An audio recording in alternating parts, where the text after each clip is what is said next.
ერეკლე მეფე და იბილო ქალი. რა სოფელში ვართ? ეს არის არხილოს კალო. არხილოს კალო. რა საინტერესო სახელია, მე მაგათაც პირველად გავიგე. არიხილო კალო. არიხილო კალო. რატომ ქვია ეს სახელი? რატომ ქვია და სპარსელების, ირანელების შემოსევის პერიოდში ჩვენ ქართველებს კალევდნენ. ხობლისა და იმ რა ქვია და ისე კლავდნენ ჩვენებს. იმიტომ დაარქვეს არიხილო კალო. ის კიდო არის სამთაწყარო სოფელი. ეს გაღმა არის ზაქათრის რაიონი. იქით არის ბელექანი, შემდეგ მოდის კახი, მუხი, შეკი.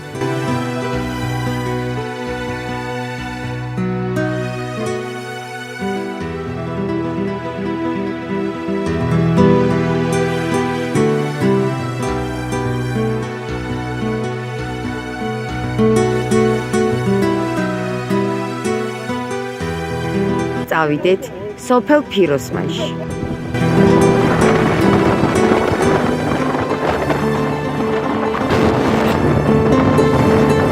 პირველივე სახლზე დასახლებაში რომ შემოდიხარ ქართული დროშა ფრიანებს. მე ვარ გენაცვალე შუახევის რაიონის სოფელ ტაგიზეებიდან. სულიკო სიმონ ცინცაძე. ეხლა ამჟამად დედოფლისწყაროს რაიონის სოფელ სამთაწყაროს მცხოვრები. პატრიარქის ნათლული. პატრიარქის ნათლული ხარ? კი. საოცარი ისტორიები მოვისმინე თქვენზე. მაგარი. თქვენს რომ ძალიან ბევრი ადამიანი გააქრისტიანაო. 120 აწერილი მოუნათლე 2013 წელს და 20 ინგილო. ოჰო. პატრიარქის ნათლული როგორ გახდით? როგორ გავხდი და ჩვენ გაგვართვეს მიწები 300 ჰექტარი. მიმასწავლეს ტარიელ ფუტკალაძე და ციცინო ანთაძე, რომ შეგახვედრეს პატრიარქს. შევხვდი ამათ და წამიყვანეს პატრიარქს და ორივე კარგმა ადამიანმა. როცა შევხვდი პატრიარქს, უკვე წინ იცოდნენ ჩემი შეხვედრა, დამახვედრეს 300 კაცი, ჟურნალისტი ისინი მეკითხებოდნენ. გინდა თუ არა მონათლა? მინდა. მე მოუყევი ისტორია, მამას ყავდა 9 ცოლი, მე 9 ცოლის შვილი ვარ. აჰა. მე 9 ცოლის პირველი შვილი ვარ. გაგიჟდა პატრიარქი.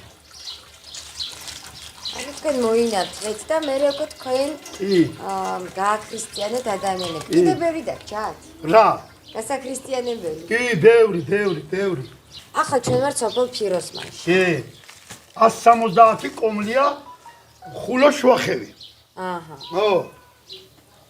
თქვენ მითხარით წაღან რომ ვიყავით იქ ტაძართან ასულები რომ ხევსურეთიდანაც არიან ხო? კი, უყურე ახლა მოხევი, ხევსურები, მთიელი, კასპი, ისა ფშავი, ფასანაური. ო. ვაშაფშავენამ ჩამოასახლა 1900-იანებში. აი რას ეუბნებით ხოლმე? რას ვეუბნები და კარგია, ძველად იყავ ქრისტიანი. ჩვენი აჭარა იყო ძლიერ საქრისტიანი. ო. და მე ამას მომზადება, სჭირდება თუ როგორ ამზადებ. რას ნიშნავს თქვენთვის იყოთ პატრიარქის ნათლული? მეორე დაბადებას. ისე მიყვას როგორც ჩემი საკუთარი მამა. და თქვენ რას გავალებთ პატრიარქის ნათლულობა? რას გავალებთ და ყველა სამუსლიმანო წმენის ადამიანი უნდა გავახრისტიანო.